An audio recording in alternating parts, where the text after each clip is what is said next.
all the PowerPoint and all of that, and you'll have to excuse me, my eyes are puffy. I actually buried my best friend this morning in Warrington, so I'm kind of trying to jump right into things, and I wanted to keep my commitment here. So with that being said, thank you very much for the introduction.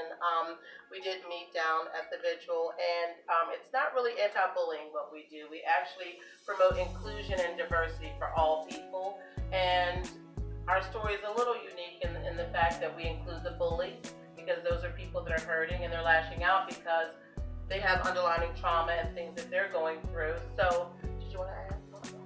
Okay. I can over talk, so I always want to make sure. So we initially started this movement. My son was bullied at 6 years old, and he stuttered a lot. He had a special learning plan, and people started to tease him because he stuttered. And so he stopped speaking, and he poured everything that he had into sports and basketball. As he got older, he learned just to cope by saying 1 or 2 words to complete a sentence. So people would say, "Are you going to the movies?" "Yeah." "Well, what are you going to wear?" "Blue shirt." It was the more I say, the more people will know. So that third word's coming up, and I got to make sure people don't know my secret. So this is how he lived. He couldn't fully be who he really wanted to be, although people saw him as he got older as the guy that broke all the records at Millbrook High School, and he's the cute basketball player, but they never knew how he felt inside. He never could be who he truly wanted to be on the outside. Only people that were close to him knew. So 2013, he came out on TV to share his story. He said, "I'm going to go away to college, and people are not going to know who I truly am. They're going to see all these newspaper articles. They're going to see all these interviews that I've done every Friday, and people would know, his secret if he came out." And up to that point, he wasn't willing to do that. So he did call TV3. He shared his story. And so we created a movement because so many people reached out to him. Even people that we thought, "Oh my gosh, these are the same people that bullied you when you were young. Are you sure you want them to know?" And here they are doing this interview, and I'm seeing a 6-year-old. 7 o'clock that night, I was like, okay, it's going to be out in the universe. But at that time, I was like, the ball's rolling. This is what he wants to do. And so he was able to share his story. I did have that prepared today, and I guess God's will, it just wasn't meant to be. So I'm just going to share a little bit about what we've done in the community as far as being able to spread inclusion and diversity and how important it is, even with issues like Charlottesville, right, not too far from where we are. And there are people that don't want progressiveness. There are people that want the culture to stay exactly as it is. You have people that preach hate, and you have people that want, they want to keep the culture or they want to remain the same. They don't want to be progressive. And so our stance is we need to include everyone. We need to include everybody into the conversation of diversity. We need to include everybody into changing the culture and being that shift. I know when we came for the Take the Knee discussion here, there was so much that came out of that. But one of the things that one of the students said, which I thought was really good, was we're the millennials. We're here to make a change. I feel like we're on the cusp of something so important, and our decisions are going to matter, and we are going to be that shift and change. So we want to encourage you guys to be that shift and change and become agents of change. Rodney and I grew up with not the best lifestyles, and we grew up in alcoholism, and by the time I was 7 years old, my dad died of a drug overdose, and I was left taking care of my sisters. So these things are relative to who we are, but we also know with our outreach in schools and going in to talk about bullying, that kids will come up to us and say, "Well, I go, but I don't care. Nobody cares that I don't have electricity. Nobody cares that I come to school hungry." We're like, wait a minute. These are these same kids that we are, and if we're going to make a difference, we have to include these kids. We have to help build up who they are, build their self-esteem, so that they're less likely to try to chop other people down. Because when they feel good about who they are, then that's more likely that they're going to, pass that on and feel positive. So I feel like I'm over talking. Do you want to add? Yes. Okay. Because I over talk. I have to stop myself. It's like we just came back from Pikeville University. And when I learned that we talked about most times is the agent of change.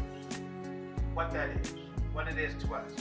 Because like the young lady said when we was at the Take Your Knee, we feel like we're on the cuff of something.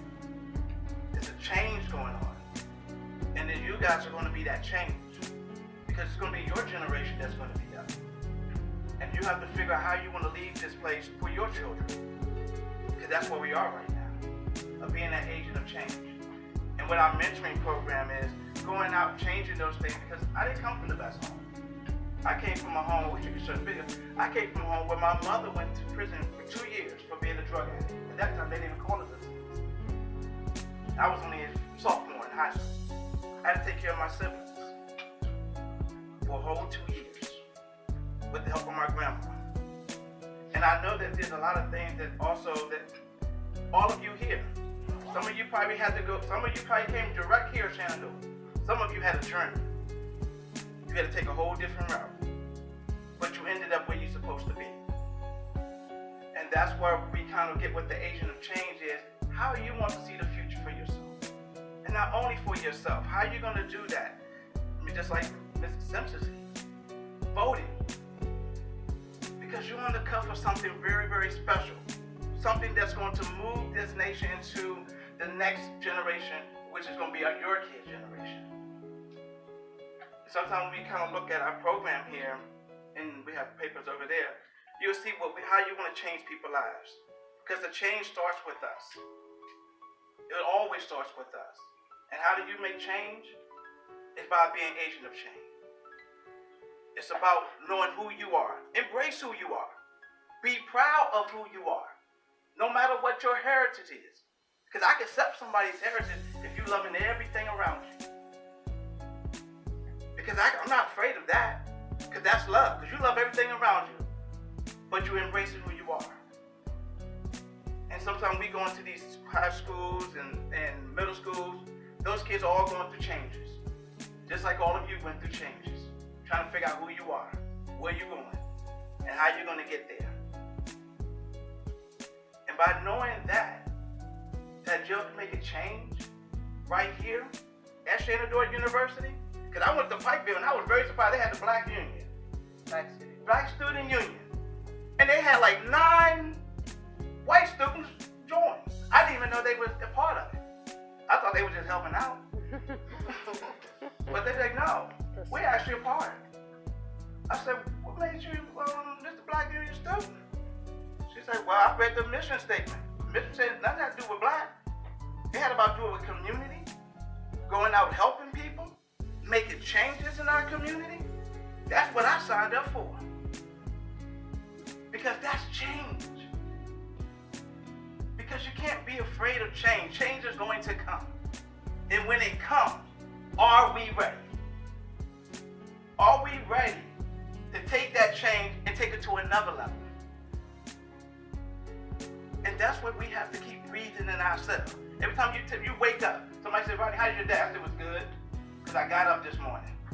I can fix anything as long as I'm getting up. I can make change as long as I can get up. As long as I have breath, I'm going to make change. I'm going to do what's right. And by embracing yourselves, because that's what we kind of do here, it's about embracing who you are. Celebrate diversity. Love who you are. Celebrate somebody else's culture. Don't look down upon it. Because this is the United States of America.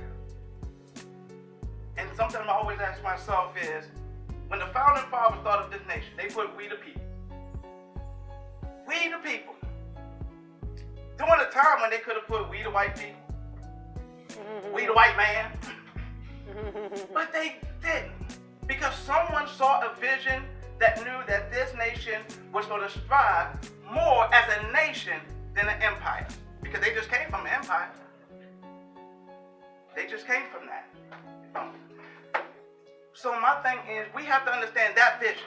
And knowing that vision, that's why we are here today. To continue that legacy. That our nation will grow as one. We will be that village of change. That because a village is what makes a community. Because all of us have to do our part. And that's what I want you to take away from this. Is when you see something wrong. 2 Fridays ago. So we want people to embrace who they are, like Rodney said, and accept others and their differences. But we also want to talk about overcoming adversity. Because we know that there are people that are going through things. We all go through something. But being able to own that, embrace it, and keep moving forward. So with that being said, some of the things that we had planned to do today, like I said, are on the video. But I do want, if we have any willing participants, if not, I'm going to call somebody out, to share something that they like about who they are, because that's what our national holiday is about. Openly being able to accept it, put it in the universe, And so I want to know, does anybody want to volunteer? Something that they like about who they are? I know it's a hard thing. It's really hard to find something you really like about yourself. Are we saying I'm just me because? Yep, you finished the statement, I'm just me because. But I'm trying to show an example because even adults, when we do this activity, adults don't want to share. They don't feel that there's a safe space for them to be able to share these great qualities about who they are. Who wanted to answer? Oh, brave! Woo woo! Give me some. Give me some. I'm walking right through here. Nobody else wanted to. Give me some. Thank you. But it's difficult, and the reason why it's difficult is because we're so oftenly hearing things that people don't like about who we are. That we're not willing to be vulnerable and share the great qualities that we all have, but not willing to display it in the public. And that's a shame. We are who we are. We can't change our backgrounds. We can't change our history. We can change our choices. Okay, I'm gonna let her answer. So I'd like to what hear. you were saying, I kind of forgot I had to actually. Okay. So I'm just me because of my sense of humor. I like that. I like that. Anybody else want to share in this safe space that we've created? Nobody else wants to share. All right, gentlemen in the back. Something that you like about who you are. I'm just me because. I'm just me because I like to insert song lyrics everywhere I go. Ooh, I love that. Music is therapy, isn't it? I get my car on turned up to 100. Come in the neighborhood like that. So anyway, so it is difficult, but that's the kind of thing that we want to promote. Even on the campus here at Shenandoah University, we want people to openly share these things about who they are and things that are unique about who we are. Yes, we're different. Yes, we all have different things about us, but we got to embrace it. But we also have to understand that there are people that are going through real life struggles like we are. And being able to have that peer-to-peer engagement. You know, I know that your parents got divorced when I was 14. Mine did too. Let me tell you how I felt. This is what I did. You know, you'll be surprised at things that come through this. But often you got several different, I know that you got several different groups here. Anybody want to represent for their group? How many different groups do we have here? What do we have here? SHENANDOAH for music educators. Okay. I know we have more than one group here. Go ahead. Represent. Harambe Gospel Choir. Okay. The Loaf Improv Comedy. I like that. Okay. View. Oh, I like that. Anybody else? Yes, Katanya. The adult dance team. Oh, I like that. Anybody else? Anybody else want to represent? Yes. Okay, cool. So we have all these great clubs here. What we want to do is be able to cultivate, not only change right here on campus, but being able to go out into the had to overcome. Oh gosh. Stop. Everybody else shared? But everybody else. Some of them. I see like 45 people that haven't shared. All right. I'm gonna pick on you. All right, fine. Okay.